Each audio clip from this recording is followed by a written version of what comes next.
Thank you and welcome to our show today. Excited to have a couple of really cool guests on. We're going to have a lot of fun.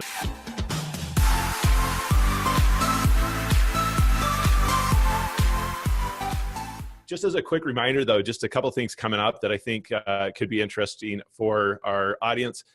December 14th at 10 a.m., so a little bit different time, 10 a.m., December 14th, I've got two really talented agents that are going to be joining me for a great show. Nate Polson and Cameron Burdenside. Both guys are doing well over 100 transactions a year in their business, but this is what's interesting. This is the focus of our conversation, is really that transition from solo agent to leveraged team, right? Like, how do you start hiring your first people? And one of the things I like about these two is they're in different states of that transition and process. So they're going to have some really great, brilliant insight to share. If you are a single agent or an agent that is currently in the process of moving from single practitioner to a team owner, team environment, this is going to be a really great opportunity for you to hop on and participate in some great mastermind. Also, if you haven't checked out my interview with Ben Keller last week, make sure you do that. We got just such great response and feedback. And again, thanks to Ben. I was just looking at our analytics from that show, and that post has been shared or out in front of 35,000 people, which is just mind-blowing in just a handful of days. We're quickly approaching 6,000 video views. So Ben had some really great things to share. Found out that a number of friends and listeners actually have had their kids listen to that interview. So some really good stuff. So today, our guest I'm super excited about. I think their podcast was just recognized as being one of the top 5 real estate podcasts in the country, which is super cool. Matt Johnson and Greg McDaniel, the hosts of Real Estate Uncensored. Gents, thanks for joining us on the call today. Thanks for having us. Thanks, Matt. Appreciate it. Yeah. Greg, double check your microphone because you're not on your good one. Just FYI. Yeah. Come on. Let's try to make this a professional podcast. This is his first time being live, right? Like, this is his first time being Facebook Live or doing any kind of live show. Yeah. Yes. Very, very scary. Very scary. Good. Well, you guys, thanks for being on the show. Why don't you, if you don't mind, and first of all, congratulations on just being recognized for one of the top 5 real estate podcast shows. That's kind of cool. I think, was that your mom's list that she put out? Yeah. I made it up with crayon. I feel really comfortable about the ranking. Yes. Congratulations. Thank you. So tell our group a little bit about the show and what your goal is with the show and what the flavor is. What differentiates you from other shows? I'm gonna let Matt take that one lead off on this. He's better at describing what we do than I am. What I do is we let Greg semi-run wild, and I lose my Greg Wrangler certification about every episode. No, the goal is for it to be the best sales and marketing training podcast out there for real estate professionals. And so it's all about actionable ideas, insight, inspiration around 2 ideas. Number 1, which is turning your real estate career into a life of freedom, because that's why a lot of us got into this business to begin with, was to have time freedom and financial freedom. Most people only get one of those 2 things. And the other big thing that we talk about on the show is just becoming the rock star agent in your market, which is a little bit of what we'll dive into today with live video and social media. But it's all about being that person that your social circle, your business acquaintances go to for real estate advice, and then escalate that into a client relationship. So those are the things we talk about on the show. So we talk about those concepts and all those things behind it, sales and marketing, and then we interview some of the top agents in the country, some of the top coaches from around the world. One of our favorite people is one of the top real estate coaches in Australia. And so we have people from all over the world on the show and get to riff with them about sales and marketing. Yeah. I've been in the business for about 18 years now. I started with my father when I was, a wee lad. And, I've been blessed to, when I was with my father, I still am, on the team with him here with the McDaniel Callahan team. But, there were so many of my friends that we saw failing out of the business. 87% or 86% of the people are going to fail out within 2 years. And the majority of the reason that we saw that happening is because the coaching and the training, you have to pay thousands, about tens of thousands to really get that top quality grade A content that people could put in their business. So that's why it's actionable ideas that you can actually do something with, not theoretical, things up in the cloud. And so we decided, look, we're going to give everything we possibly can to everyone that could ever want to have it for zero cost, so people can live the life of their dreams. And so we went into it with a full, servant-hearted mentality that I picked up and have learned, and now Matt and I emulate out through the show, from my father. And it's something that we don't take lightly, and we have heard that we have changed thousands of agents' lives by the content that we provide to them on a weekly basis. So we've always joked. We said if someone gave us $50 million each in our pocket today, we would never quit the show. We'd only do it. We'd do it 5 times a week, and we'd have the best equipment in the industry. So we would never quit this thing. It's too much fun. That's right. Yeah, very cool. Yeah. As you think about your audience and the growth of that audience, it seems like it's grown exponentially in the last handful of months or years. How long have you been doing it? I mean, it seems like I've seen you guys more and more in the last handful of months, and maybe it's just leading up to the show, but it seems like you're getting a lot of traction and a lot of growth and participation. So tell us a little bit about like how long you've been doing the show and what kind of traction you're getting currently. Well, I'll take that one, Greg, if you don't mind. So we've been doing the show. We're coming up on 3 years. I think we need to plan something for like January for our 3rd year of doing the show together. We started out as like a live webinar series. So we've always been live in some form or another. What really happened for us is when Facebook Live, like we were one of the first ones to try out the integration with a company called Smile Time, which is, I think they were the first company to be able to go live on Facebook. Then Blue Jeans and Zoom kind of jumped on the bandwagon 3 or 4 months later. We switched over to those because they were more stable platforms. And that's really what did it for us. I mean, we were going strong. We had a good following on YouTube. We had a good following on iTunes and all that jazz. But when Facebook Live came along and we could actually interact directly with people while we were on the show, that really just exploded the interaction, the engagement, and it kind of exploded the show. Yeah, cool. So speaking of which, for our guests that are on the show and watching, please, if you'd like, ask some questions, make some comments. We'd love to engage those questions specifically during the course of the show. Yeah, so far, Matt, all we have is comments about your super awesome backup. So I shared with Greg earlier that I'm a huge Will Ferrell fan, and my son is actually named Will. And it was years later that I admitted to Heidi that the only reason I agreed to the name Will was because of Will Ferrell. And so it's my favorite time of year. Like, what better show for Christmas than Elf? So that's funny. Yeah. So like the engagement piece, like please, anyone that is interested, these guys have such a wealth of knowledge after doing this for 3 years, interviewing many of the top agents across the globe, really. And so what a rare opportunity for people to ask questions and get some insight. Yeah. Before, and of course we'll have time to do this at the end, but here in the early stages, how's best for people to learn more about what you're doing or to follow you guys, or what website you want to share, where can people find you? Best place is to go, like if you want more, especially more information about this and how to get started with Facebook Live for yourself and your own real estate business, just go to rockstarsocialmediakit.com. We've got a whole training put together there that Greg and I shot. It's a whole video training on how to do Facebook Live and take those first steps. And breaks down exactly how to do it and what to say and where to get content, all that good stuff. So we can dive into a little bit of that here, but if you want the recorded kind of version where we really laid it out kind of step by step, it's all in that. So rockstarsocialmediakit.com. Awesome. Do you mind adding that to the comments too when you get a minute? Because I think that's where the big disconnect for a lot of agents are. They conceptually maybe understand some of the ideas, but lack the step-to-step process on how to really execute. So sounds like huge value.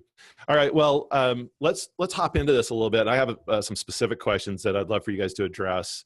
But maybe first start like with, how have you approached strategically in really growing your audience? So if you were coaching an agent, how to do that, like what are some of the practical tips that you would coach someone on how to build that audience? Are you talking about how to build an audience in regards to having a show, building your visibility on social media, in your sphere of influence, in your geo farm? I mean, what arena do you want to attack with this? Because there's a couple of different methods we can go after. I mean, I definitely think we should, I want to focus for sure on the agent building their sphere of influence, right? Their relationship, their database. Okay. But maybe this is naive on my part, but my assumption would be that some of those things would be similar, regardless of how you're trying to build your audience. Okay. So for either of those platforms, right? Right. Looks like we maybe lost Matt. So yeah, his internet's going to be going in and out on us today. I think hopefully he'll be popping in and out like a bad penny. But you know, the thing that I would recommend is immediately. I know you guys, a lot of the people that are watching are going to hear this in the recording afterwards. You think you have a face for radio and that you have no good content that you can provide out. You couldn't be more wrong if you tried. So one of the things that I would strongly recommend for you is to, one, start doing live video immediately. Now, right away, they all think, well, Greg, what the heck are you talking about? I don't have anything to talk about. Well, you actually do. There's a couple of different sites that I would recommend. One of them is going to be neighborhoodscout.com. And if you go to neighborhoodscout.com, you can go type in a zip code of an area. In that zip code, you don't type in an address, type in a zip code, outline the zip code, and then you'll have micro markets within the master market. You can run your mouse over any of those areas, or they might be lined up on the right, depending on where you are in the country. Click on it, and it'll give you a description of, what the real estate's doing in the area. And keep in mind, guys, this is a sword, not a scalpel. So this isn't meant to be hyper, not have the latest information, but start conversations with people. So it has the real estate, then it has notable and unique people, places, it has ethnicity, ancestry, types of work, how people get to work. And, that content kind of varies around the country, but that's the gist of it. Start making local videos about what is going on around the area to attract the eyeballs of the people coming in and to attract the credibility of the people that might be selling, because you know the ins and outs of the area and you have a strong understanding of what's going on. So Neighborhood Scout's one of my favorites. Now, to speak out to the community by doing video, I would recommend going to realtytimes.com. And realtytimes.com, you go to the consumer advice section. It's going to be the second from the left drop down. It's going to have, I think, 7 or 8 different sub tabs. The top 6 are the ones you're going to want to look at. So buyer, seller, homeowner, renter, new home, mortgage, I want to say. And you can go pick an article. Now, they're like, I don't know, page and a half, maybe 2 pages long. Take it, read it, and then push it back out through a social media channel, like your business page, out through your personal page, out through a group or a group page that you're an admin on, or something along those lines. But be consistent on where you push the information, and let people know what you're doing. Like it's Monday buyer day, so you do information on buyers every Monday. It's seller Saturday, so you do something on sellers on Saturday. But you come up with a schedule, then you stick with it. And a lot of people don't want to do 6 days, and that's fine. That's totally fine. Do 1 or 2, okay? Do 1 or 2 different days, and that content, they have thousands, if not tens of thousands of articles in there. You can literally just, print it out and be like, hey guys, I found this killer article. It's about 6 reasons why to sell during the holiday season. Let's dive in. And there's always new stuff coming in there. So for your sphere of influence, you can kill 2 birds with 1 stone. You can start doing live video onto Facebook. Now, what I do is I have a stand here to my left that I put my cell phone in. So I'll shoot live video through this camera onto Facebook. Then I'll do live video through my phone onto YouTube at the same exact time. So I'm doing 2 live feeds simultaneously, so you don't have to redo the content. Yeah. And on YouTube, people are going to be putting that searching that content down the road. So, I mean, Matt did a really good job when we first started our YouTube channel of meta tagging. And Matt, could you describe meta tagging and how important that is for anyone who's going to put something out there for YouTube? Yeah, so basically that means that that number one, you put as much detail in the description as you can, and hopefully the content in your video is good. And if you just write up a description of what you said in the video, then it's going to have a lot of great keywords that people are searching for. But then meta tagging, like tagging itself in the video on the back end of YouTube, you can actually put in a bunch of different tags of what you mentioned, like the keywords that you mentioned in the video. And if you do it right, and if you're using words that people are actually searching for, then they'll find your videos. And what happened to us in the beginning is that real estate agents were searching for information about specific things that we were talking about, like door knocking and cold call prospecting and stuff like that. So because we had those keywords in our YouTube videos, our videos started to pop up along the right-hand side. So they would find, you know, Tom Ferry or Brian Casella, or they would find some other people out there that were talking about the same things. They would stumble onto their video, and then our video would pop up along the right-hand side. And this stuff works for areas too. So there's a great agent in Atlanta named Connie Carlson, who I used to work with at the old company I was with. And she did like neighborhood tour videos of very specific neighborhoods and suburbs within the area of West Atlanta that she wanted to work. And she would just stand at the entrance, and then there was a little B-roll footage of like driving through, or just like, you know, different shots of the neighborhood. And then she would do a voiceover where she talked about the neighborhood. It was drop dead simple, but it was just, it was well done. And she had like the description of what she said was in the video, and then she had it tagged with a couple of things for the neighborhood, and thousands of views on those videos because people were doing research. They were trying to look for information on those neighborhoods in Atlanta, and they would find her video. Well, guess who gets the call to go show me the house that I found on this other person's website when they go and they like her better because they found her YouTube videos. So the stuff works in general, but it's definitely worked for us on the show. You know, there's another thing for you guys, and I want to dovetail on what Matt was saying right there.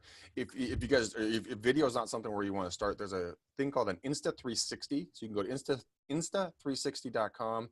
These are 360-degree cameras. They work for Androids and iPhones. They're about 120 for the Android, 200, I believe, for the iPhone. Extremely well built. The stitching in the 360 actual image is very well done. And you can go do video and or photos of landmarks in your area and start posting them onto Facebook, onto your web page, onto multiple different locations. So if you don't want to do video, the 360 photos really make you stand out. I did it, the first one, this was about a little over a year ago. I did my first video tour of one of our new listings. I recorded it and put it onto Facebook. It exploded. Exploded with popularity. I think we went, and back then I wasn't used to this, but I had like 5,000 views on that one video. It was incredible because it's new. It was different. Yeah, you know, that's how you can stand out. It's interesting. I was thinking about, you know, doing the SEO work, whether it's the metadata or just writing a good description or whatever those things are. And I liken it to the agent that goes out door knocking without taking like a door hanger with them. Because during the course of door knocking, you're going to get a lot of no answers. And what a wasted opportunity if you're not leaving the door hanger on the door or some sort of marketing piece that could be to potentially engagement or asking them to connect with you in some way. And when we do some of this social effort, videos, whatever, and then don't do the SEO work, the metadata, right? It's similar to that, where we've lost the opportunity to really get great engagement well after we've posted the content. So, right. You know, something that if the agents who are watching right now, maybe some of them are of the older generation or just don't consider themselves techie, but would love to kind of dip their toe in this pool, but they don't have the time to wait to build a big group. Go to local community groups or like association groups and ask permission to post content into these different groups. Not salesy. Hey, look, Greg McDaniel Callahan Real Estate Team, ding, check this out. I have a new listing kind of content, but hyper local content. So Matt Green, since I got two Matts here, Matt Green, are you guys familiar with patch.com by any chance? I've heard of it, but I wouldn't say I'm intimately familiar with it. So guys, patch.com is like your hyperlocal digital newspaper for each city in America. So almost every single city has one of these. So if you want to create content in a hyperlocal neighborhood Facebook group that you have permission for, because when you get admin status, you can go live into these different groups or post a video in there. But go to Patch, read an article that's something that comes into your inbox on a daily basis or every other day or something like that. Be the reporter of your neighborhood, but you can do a quick footer like, hey, this is Greg McDaniel with the McDaniel Callahan Real Estate Team. Hey guys, this is breaking news. You know, I just want to talk about, we're having a string of, you know, laptop thefts at Starbucks here in the Tri-Valley. Let's talk about where people are getting targeted. Regurgitate the article, close with who you are, where you're from again, with any questions about the local market. Groups really seem to be in favor of that because, I mean, you are a business, but you're not saying, hey, look, I have a brand new listing. It's beautiful 3-bedroom, 2-bath house on a 3/4 of an acre lot. It's going to be priced at a low $495, 72. We'll be open on Saturday and Sunday from 3 to 4. No, they don't like that stuff, but the other stuff is really good. And you're staying top of mind. I mean, I just can't think of any other opportunity that we've had in the history of the industry to stay top of mind in a relevant way than with social media. It's incredibly powerful. Yet so many agents aren't taking advantage of that opportunity. You mentioned, one of the reasons why a lot of people aren't sure what content to put out, or that, where to find good content to share. What do you think are the other things that are keeping agents from really engaging in this as a platform to stay top of mind? Video is scary as Al Snazola. I mean, for most people, I mean, it's like it's the 7th ring of hell, because they have to be vulnerable to the viewership, and people get so afraid of being criticized and then ostracized from their sphere of influence and their potential clients. What if I don't look good? What if my makeup's done wrong? What if I have a coffee stain on my shirt? What if I stumble over my words? People have this stigma in their mind that when it comes to video media, you have to be polished. You have to be perfect. You have to be an A-grade celebrity actor or actress or a newscaster quality to do live video, when in reality, that is the polar opposite of what all the polls are showing when it comes to live stuff. They want gritty, dirty. They want in the trenches. They want you to stumble over their words, trip over the sidewalk crack, be a human being, and people will flock to you. I mean, for example, yesterday, I was out door knocking. I was out doing all my follow-ups, right, to 30 different houses. We'll get into that, how cool that was yesterday, by the way. But I did a video in my car about door knocking. I have over 2,000 views on it. It's incredible, because I was out and about. It wasn't perfect lighting. It wasn't a perfect mic. It was just me in the field. And that wasn't like a 2-minute clip. That was an extended live Facebook piece, that's right? A 36-minute clip of you rambling on, knocking doors. Just like a drunk monkey, just rambling. Blah, blah, blah, blah, blah, blah. But that's what Facebook wants. They want the interaction and the consistency of views. So when I was doing the video, I had about 30 to 40 solid viewers at any given time, right? At the end, right before I signed off, it spiked to 75. And then dropped down to 65, then spiked to 70. And that's when I closed it off, because the algorithm was told that this is relevant content that people are watching for extended periods of time. So they opened up the floodgates to more people to watch it. That's what happens. I don't have no idea who these people are that were watching, but they got to know me and what I'm doing and my brand. And that's what this can do for you guys. Like you said, Matt, there has never been a time in the human history where people can go live at no cost out to all their friends. If you use Periscope, out to the entire world. Instagram is now live, out to all these people live at no cost. And you can talk about anything that you want. It's amazing. Absolutely amazing. It's unreal. I mean, it really is incredible. And it really has created an environment where someone can step into this business and blow it up in a very short period of time, which is super cool. So the opportunity is just huge. So you talk about, it seems like the takeaway then is just get over yourself and put yourself out there and do it. Don't worry about the quality as much as just being authentic, being yourself, and doing it. The one thing that I've heard, because everything that I've read and seen is exactly right, like the professional lighting, the dialed in scripts, that those don't resonate as much with people. The one thing I've heard that is pretty consistent is that having good sound is pretty important. Would you agree with that? Is that relevant? Yeah, 100%. Yeah, that's one of the areas that we focus on. And yeah, it's absolutely true. Like I can be, as Greg, you've seen over the last 3 months in just about any location. You never actually know where I'm going to be broadcasting from, but I make sure that I have my really good USB headset with me so that I have good audio regardless. Even if the lighting and the environment and all that stuff isn't quite right or isn't quite predictable and whatever. Yeah, as long as you have good quality audio, that's always the priority. And it's not that it has to be high quality. It's just that it can't be distracting, right? It can't, that's the thing is people just want to be able to clearly hear you. They don't want to think about, oh, this is crap. This sounds crappy, so it's difficult to listen to. So it's not an issue of getting super high quality mics or whatever. I don't think I have it within reach, but my USB headset cost me all of $27 on Amazon. I mean, it's fantastic and it does the job just fine, versus this, $150 vocal mic. Most people couldn't pick out the difference. What's funny about it is Tim Ferriss, who has, averages something like 1 million plus downloads, maybe 2 million downloads per episode. He literally records his podcast on the same type of microphone that you see the average band using at a live show in a bar. It's literally a $99 microphone. You can drop it on the stage and it's a rock. I mean, it's just rock solid. It's nothing fancy. He holds one, the guest holds one, they record it onto a hard disk. That's it. So that's, I mean, audio is important, but it's not something to psych yourself out about. It's way more important just to get started and start doing something than to worry about the technology. Because I see this a lot on the podcasting side of things.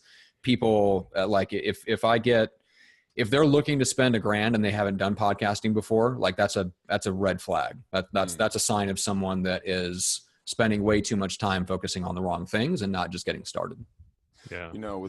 There's 2 things I just put in the chat for this, so you guys can take them out if you want to. There is a little selfie ring light, costs $9. Goes on the top of any smartphone, and it will give you a nice ring of light right here. Really, make you look good. And then for a lavalier microphone, this is not the right one, but this is lavalier, the ones you clip on your shirt. A smart lav. It costs about $70, I want to say $70-$80, and it is a nearly professional quality audio. You clip it on, there's an extension cord for another $30 if you want. You can back far away from the camera and do larger interviews. But I mean, with those 2 things, I mean, you're in business for $90. Yeah, between that and the iPhone, you got phenomenal video quality, and then your sound quality all of a sudden just jumps significantly for the $70 or $90. That's the same mic that I use in a lot of my stuff. And I think the human mind connects with good audio. So if you just spend that $50 to $90 to get a good lavalier mic, it makes a huge difference. And I think the engagement, but Matt, you're exactly right. Just start doing it more than anything. People that I see people that look like they're making all the mistakes relative to quality, and they've got huge interaction from their audience, which is just more about being consistent on authentic than anything.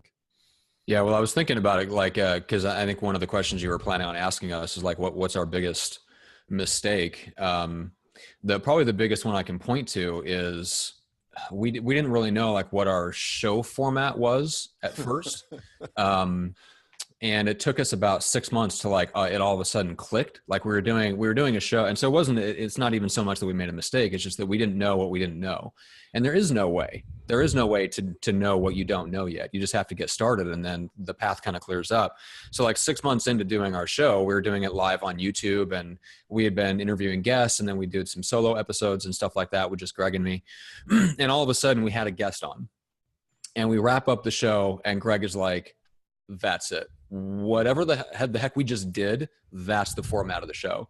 And I literally went back and wrote up the format and the structure of what we did, because I had to go back and figure out what in the heck we did, because that's my role, is Greg tells me to do stuff and I have to go do stuff.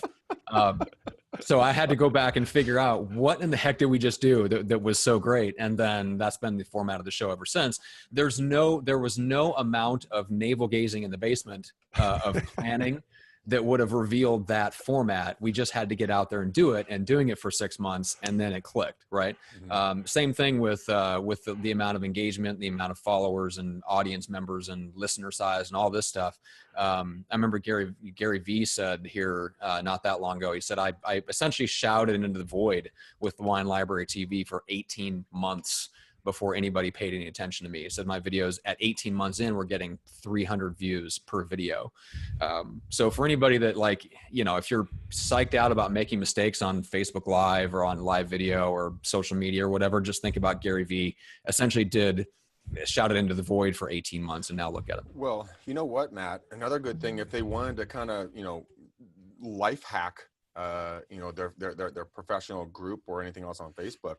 Guys, there's a gentleman, he's with KW. His name is Nick Sakis. He's a good friend of ours and of the show's. What's his group called?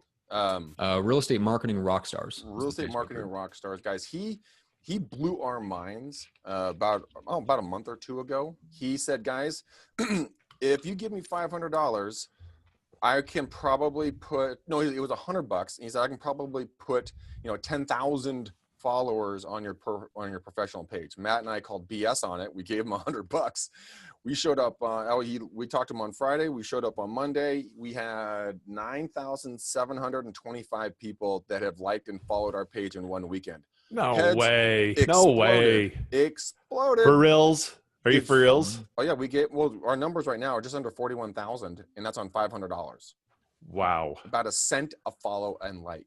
It is insane. So if you have a budget and you want to throw a couple grand at really blowing up your viewership and your extended brand out into the world, dude, it's a $97 product.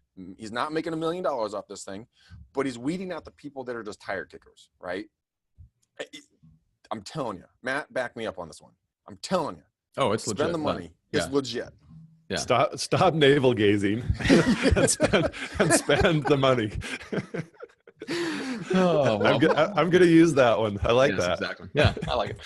But yeah, that's one of the things. Like the biggest mistake you can make in social media right now is just getting too overwhelmed that you do nothing. Mm-hmm. Right. I think there's a lot of people that feel the pressure to be everywhere, and that in itself is a mistake, because that's the people who are telling you that are the people that have entire staffs and content teams that help them be everywhere. You don't, like, the average agent doesn't have to be everywhere. You have to be one place where your audience is and do something that matters in that one place. So, I mean, and that's what Greg and I did. I mean, we're not, as we've mentioned before, we are Twitter retarded. Yes. That's just not going to happen. It's just not. That's not in our wheelhouse. We have tried unsuccessfully. Miserably. We both dabbled in Instagram a little bit. We both dabbled in Snapchat at one point a little bit, and maybe we'll get on those platforms later. We don't worry about being everywhere. We're basically in two places. We're on Facebook. The videos are on YouTube, and then on the backside, we turn our videos into a podcast that you can get on iTunes and Stitcher. My staff all does that behind the scenes. We don't have any part of it. And so, like, we just focus on being valuable in the one or two places that we know our audience is looking for stuff. And we pour all of our time and effort into just being in one place. So hopefully that helps. That is one mistake that I see a lot of people making, is just either they try to be everywhere, they try to be a Grant Cardone or a Gary Vee, and you don't have an entire staff to do it, or they get so paralyzed by the pressure to be Gary Vee or Grant Cardone or one of those guys that they don't do anything. And they're just that's such great points. I mean, and a couple of things that I'd want to draw out of that is one of the things that you said that was so insightful in my mind is that, and I see this so frequently amongst agents that start to decide on a strategy and they do it for like a month and then they are like, God, it didn't work. Right. Mm-hmm. And so you sharing with Gary, the Gary Vee story about how you did it for months and months and months and months before he started getting any traction. There's a lot to be learned from that. This is not a strategy that's just going to show up on day one. And so committing to the strategy and learning from the people that have gone before you, knowing that this is a strategy that some of the top agents in the state of Utah and across the country are executing on in the social media space and blowing it up.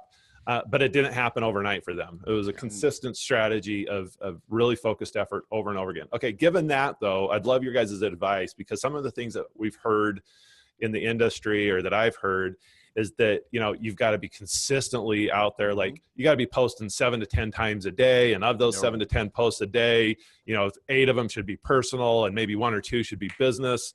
I mean, what does how are you coaching agents on, how frequently do they need to be posting and engaging or creating content and posting new content? That's really kind of more of a personalized question, because there's going to be some of the introverts that are going to be, you're going to have to drag them into the limelight kicking and screaming, so one time a week is going to be all they can handle. Then you have someone like Matt and I who we're on camera at least 1 to 2 times a day, and that's normal for us because this is our comfort zone. You can create too much content. There's a gentleman, you guys may or may not have seen him, but he's an insurance guy from the East Coast, and he is on Facebook. I'm talking, when I say all the time, I mean all the time, and he just becomes white noise for me. I don't really get what he's putting out there. Something that was very helpful for both Matt and I was to schedule out your postings and then market your time. So If any of you guys have not seen me, I do a Facebook Live Monday through Thursday, 4:30 to 5:30 p.m. Pacific Standard, when I do outbound prospecting calls live on YouTube and on Facebook. I just started doing that, and people started catching on. Then they started getting conditioned to the fact that, I'm going to be there at 4:30 till 5:30 doing calls. You come and watch and hang out. Matt and I marketed to the fact that Mondays and Wednesdays, 3 p.m. Pacific, Friday, 11 a.m. Pacific, the podcast takes place. And so in the beginning, we used to actually push it out to big Facebook groups or just out onto our own personal pages. Hey guys, we're going live today at blank, talking about blank.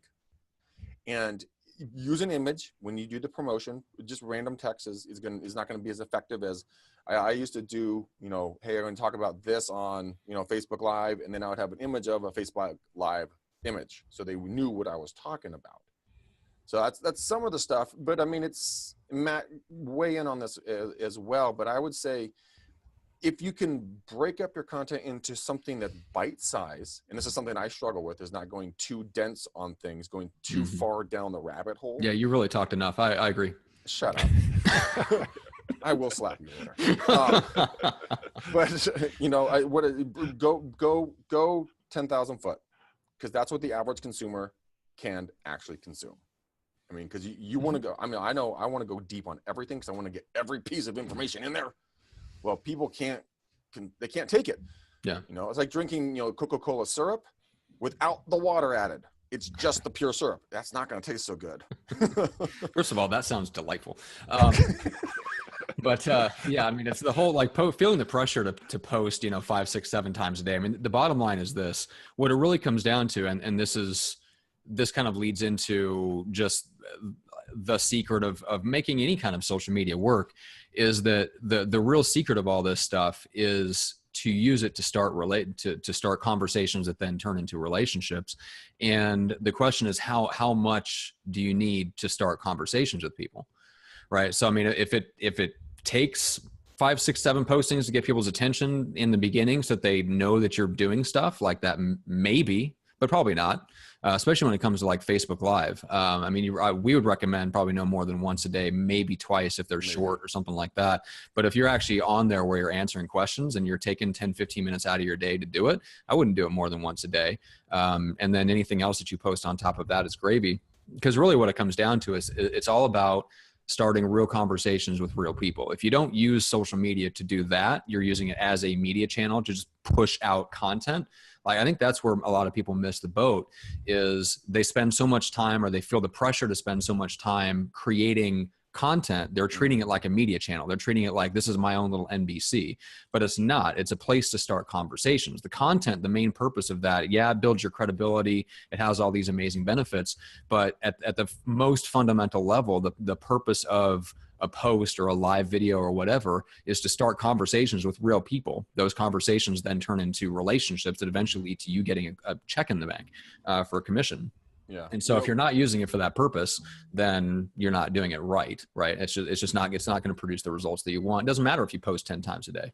But you also need to be entertaining. That's one of the things that there's a gentleman that Matt and I know pretty well, and he does a lot of content production, but there's not a show there. There's no entertainment value to keep people's interest. Therefore, his content falls on deaf ears. So who was it? Seth Godin, I think, calls it as the purple elephant or the purple something or other. The purple cow. Purple cow. You have to have a purple cow. You have to have that little thing, that shtick, that thing that gets people going. So in some of my live shows, I start off, blaring like AC/DC or Metallica or, Skillet or, some sort of band, and just get energized and bring that level up. And people then get engaged with it. They're like, what is this crazy guy doing? And they go for it. If you guys are content producers now, Facebook is just launching a new program called Facebook Watch. You have to apply for it, and it is literally going to be where you can produce your own shows on Facebook, and they'll be running it kind of like Netflix or something like that, producing the shows. So they're just coming out with it. So take a look at it if you're interested. Facebook.com/watch. So pretty interesting stuff.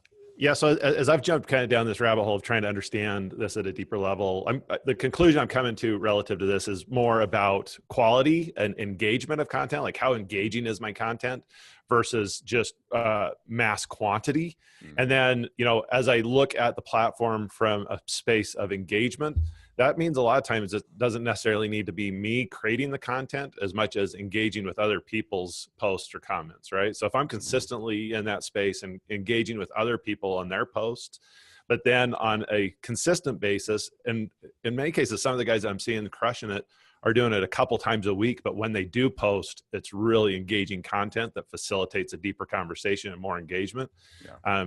Those guys are getting really good traction, even with a handful of posts a week, and not necessarily having to do the 5 or 10 posts a day, which to me is just like overwhelming. I'm not a big social guy, right? Like, no. I don't want to be in the spotlight continually all day long. That just sounds like it's going to wear me out. So it does. It does wear you out, quite honestly. But honestly, just think about other things that if you like them, your tribe's going to like them. You're not going to get everybody to like you at all, but you will have your tribe that will like, follow, and support you when you start doing these live videos. But you have to be authentic to you, not trying to be who you think you should be. If you get what I'm following, because people will know they see through that really quick. Yeah, very quickly. Yeah. And that's why we get a large following. I mean, on our show, I'm not very tame in many regards. And, people, they follow me, they contact me all the time going, oh my gosh, thank you so much for being real, for being authentic, for being not being just another puppet. And I'm like, I got in a lot of drop down, drag out fights with my dad, my business partners, other people, because they were afraid of it, but they completely support it now because of the outpouring of the public. And you'll find that too. I mean, not everybody's going to like me. I get it. I totally get it. But I found my tribe. That's all I'm trying to say. So what advice do you guys have for agents who now start to get engagement online? They start to get an audience. They start to get participation in some of these posts and get some engagement. How do you transition that from engagement to business? So streaking right down Main Street. Yeah, that's a key. It's step 17 of our 150-step marketing plan. Streaking. With your brand, all right. Oh my gosh. Well, I hope your brand's short. That's all I want to say. Short name. It's just what I've heard. Oh man. That's all right. So I think it comes down to, again, going back to conversations, using that as a stepping stone to start conversations with people. So one of the things that I love about guys like that we've had on the show, like Ronnie Phillip and Greg Harrelson, who I run a podcast with, and those guys, one of the things that they do on the back of their live videos is they make it a point, both immediately after and then several hours and maybe the next day after they do a live video, to go back in and interact with everybody that left a comment or maybe liked or loved the video or something like that, right? And they personally thank them, or they respond to the question if they didn't get a chance to cover it on the live video. But in other words, they're starting conversations with people. And that's the same thing that we should do as agents if we're putting out content about the market and people are interacting and they're engaging and they're liking what we're doing. First of all, just the easiest thing to do is just to go back and thank them and have that just reply to their comment on your live video. Then you can take it a step further and you can private message them and thank them that way and start a conversation kind of outside of the live video on, Facebook Messenger. That's a great way to do it. But in other words, it's all about, as long as you just have that mentality of, hey, the reason I'm doing this is to start conversations.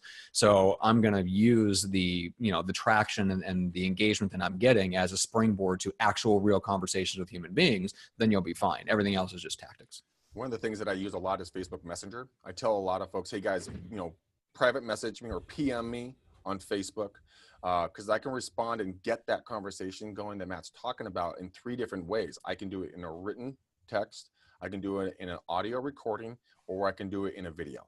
So whatever your preference is, and I annoy the living bejesus out of Matt on a daily basis because I send him audio recordings on Facebook because it's easier for me being a dyslexic guy to talk versus write, but he likes the written. So you have to learn how to communicate with the people that are out there, but you have the 3 different models to do it from. which is incredibly awesome. And if you do the 15-second videos on your cell phones, or if you go to messenger.com, it will link into your Facebook Messenger, and you can do a minute video from your webcam on your computers. So 3 different ways to talk to people right there, still staying in the Facebook family. I love the fact that just humanizes you in a huge way, whether it's you sending a quick Facebook message to like happy birthday or just thinking about you or whatever. I mean, it's so easy to type it, but you just shoot that. And it's so easy right now with the technology the way it is to shoot a quick video. It just humanizes you in such a powerful way that it's, pretty unique. 15 seconds. You can go, hey, Matt, it's Greg, man. Happy birthday. It's your special day. Love to buy you a beer, brother. Talk to you soon. Done. Bye.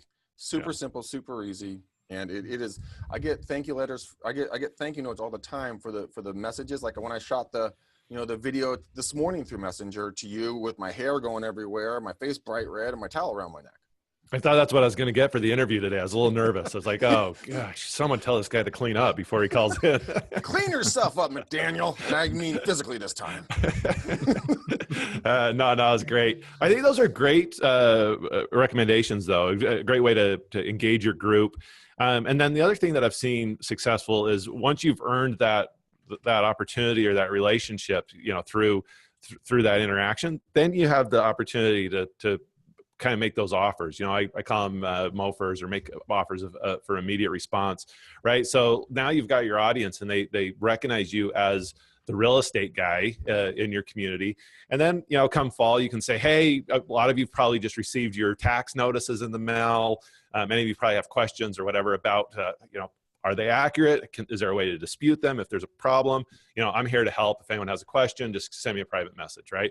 So there's just little things that you can sprinkle out during the course of the month that's a value add, that is an offer or some sort of offer for them to respond to you and some sort of service, right? So, we're kind of winding up here on time a little bit. If you guys had any recommendations for books or podcasts or something that agents should listen to?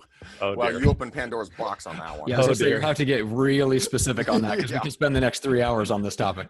Okay, your top favorite 3 that you recommend the most. Isn't that Tim Ferriss's thing? Like, what's your number 1 most referred book? Right? Yeah, or gifted, which or gifted book given away, I wanted to do that, but Matt shot me down. He's like, no, we can't do that. Tim Ferriss does that. I'm like, well, it's still a good idea, man. Oh yeah, you mean when you wanted to make that a regular part of our show? Yeah, exactly. Like I love Tim Ferriss's questions. I don't want to steal them. It's borrow on a permanent basis, please. Yeah, exactly. Okay, you go first on your 3. I'll go after you. Oh man, I don't have any of them close by because they're all over there by my bed where I've been reading them. I would say number 1. And it could be people to follow too, like books or people to follow, like who to emulate or learn from. Yeah. Any resources. Yes. Scale by Jeff Hoffman. They also have like a short podcast series. So if you like the audio format, if you just go look up Scale on iTunes by Jeff Hoffman, I think he's got a co-host on that as well. You can get a lot of the concepts in the book broken up into like 5 or 10 minute little audio episodes, which are really, really good. But the book is amazing. The other one I'd recommend, the other 2 are all both personal development, which would be Psycho-Cybernetics, which is an older one by Maxwell Maltz, and then Outwitting the Devil by Napoleon Hill. Those books together will change your life. Yeah. Wow. Outwitting the Devil was a phenomenal book. It was held back for 70 years after it was written for fear of blowback. And it is just as relevant today as when Napoleon wrote it 70 years ago. It is legitimately unnerving when you hear what he's talking about, and it's up to you. Did he really talk to the devil or did he not? And it'll make your mind a little bit explode, but it's good stuff. Okay. I'm excited for that one. I haven't read that one. It's awesome. Yeah. So there's 3 of my absolute favorites, and Matt took my Outwitting the Devil, so I will have to. How dare you? I introduced you to that book. What do you mean I stole it? Because I want to recommend it, dang it. Okay, no, sorry. So the book that really changed my life. I see a pattern here. Matt is worried about stealing other people's stuff. Greg has no qualms. No, he'll do it. He'll do it in a second. It's me. So there's a couple of books that profoundly impacted me personally, and then on a professional level. there's a book that I listened to for 13 months in my Denali until my CD player started acting funny because I listened to it over and over and over. And it was called Follow Your Passion, Find Your Power by Bob Doyle. Bob Doyle is one of the guys that was in The Secret. What this book does, one, it really describes your subconscious and conscious minds and how your subconscious really runs the show, and how to set goals, how to concentrate on them on a daily basis so that they can come to fruition. But the main thing there, what it does is that when people set a goal, like I want to double my business, I want to make $1 million, I want to make 100 grand, whatever it is, right? If you're not in line with where you're going with it, you can have that little twinge or in your head, in your chest, or in your mind, or that brief second that says, well, you can't achieve that. And that I've never was able to get rid of that until I read this book. And he talks about a thing called the Sedona method. Guys, go ahead and go Google that, the Sedona method. And it's 3 simple questions. They're so simple that I do it on a daily basis, sometimes on an hourly basis or a minute basis, depending on what the situation I'm in. But it releases the negative energy out of me. It's phenomenal to do this. So follow your passion, find your power. And it helped me write on my goal book. And I think my dream book is, of course, is not next to me when I need it, naturally. Second one is Go for No. Go for No is a book that changed the way I viewed prospecting. So what they talk about, and we had the co-author on our show, if you want to go back and look for that. Yep. Andrea Waltz, super sweet gal. But it talks about how instead of going for that 1 appointment a day, had to go for 25 or 50 no's, and all the leads that are caught up in there that you leave on the table for somebody else. Those 2 books, and then of course the Miracle Morning. A lot of people talk about the Miracle Morning, but setting up a routine that you stick to on a consistent basis, will change your business. That flows directly into a schedule that you can stick with shooting these videos we've talked about, or doing anything else that we've covered on the show. But yeah, the Miracle Morning is awesome. Follow your passion, find your power, and then of course Go for No. Love those 3. Yeah, awesome. Great suggestions. I'm excited to read several of those that I haven't read, so appreciate it. I was thinking more specifically to social media, but those were fantastic. So appreciate it. Yeah, I was wondering about that. I don't have any. I would go, if I have to limit myself to social media, I would go read Jab, Jab, Jab, Right Hook. Okay, perfect. Yeah, okay. So here, it's not a book. It's a group to go follow. Resources. Social Media Examiner. Mm-hmm. They're on Facebook. They have a newsletter. They have a live show every Friday, and then they have sporadic shows throughout the week. The newsletter alone that you're going to get is going to have more content and will blow your mind on a weekly basis than you can imagine. The podcast is incredible. Michael Stelzner does a phenomenal job with that. And then the live show Friday, 10 a.m. Pacific Standard, they go over the social media marketing that's happening on all the different platforms. That's up to the literal, sometimes the second of what's trending and what's changing per platform. So you can be ahead of the curve when it comes to where to spend your time, what these different platforms are doing, what you should do, what you shouldn't do, the whole 9 yards. But that is my Bible for social media. Awesome. Some great resources. Final question, unless you guys want to poke at anything else or make fun of each other anymore. But this has been tamed, by the way. I know. I was going to say we do, but we have a whole show later today. That's right. Yeah. We'll get that covered. That's awesome.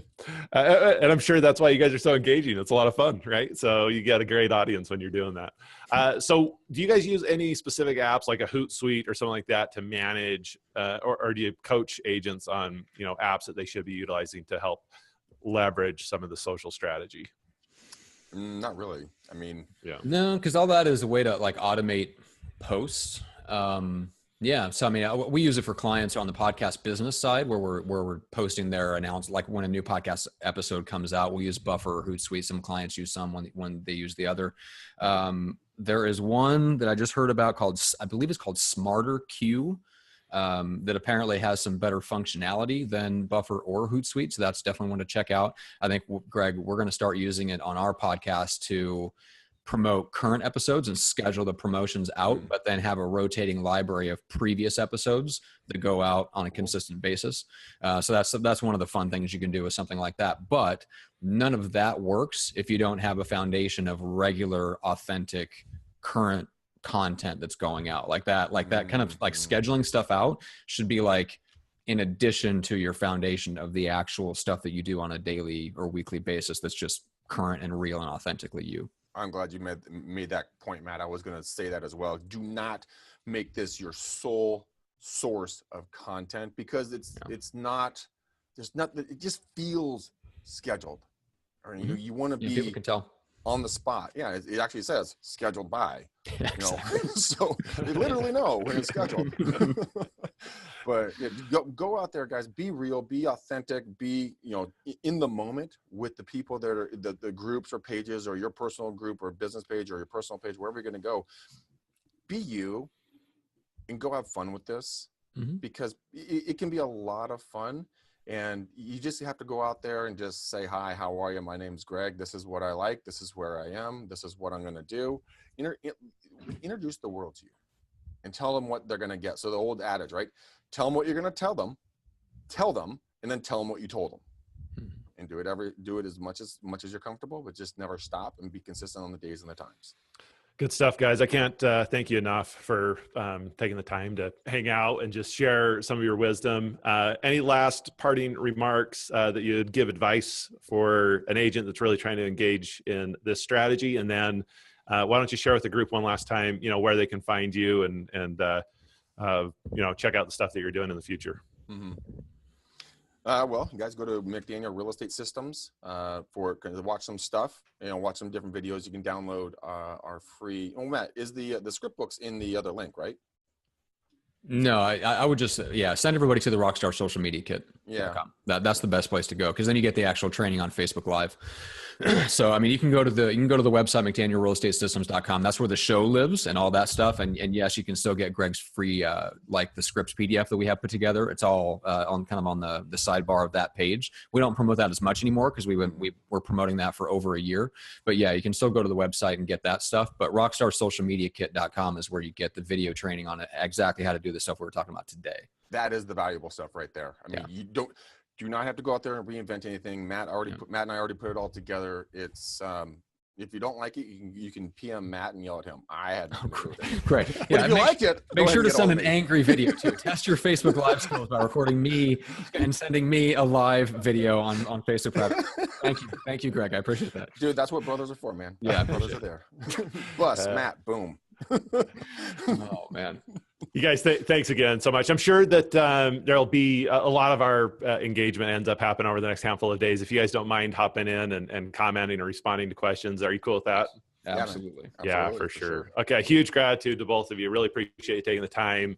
That was a lot of fun. So you guys, thanks. That's our show for today. Looking forward to joining you again in about a week with two really talented agents that will be joining our show, Nate Polson and Cameron Burnside. Again, we're going to be focused on how they've gone from single agent to team member. Both of them are kind of in the process of it right now, which is really interesting. Different parts of the process, but just talk about the mistakes that they've made, the successes they're having, what they're hoping to do by moving to kind of a team environment.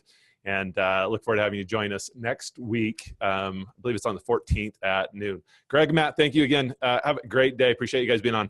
Thanks, Matt. Appreciate it. Take care.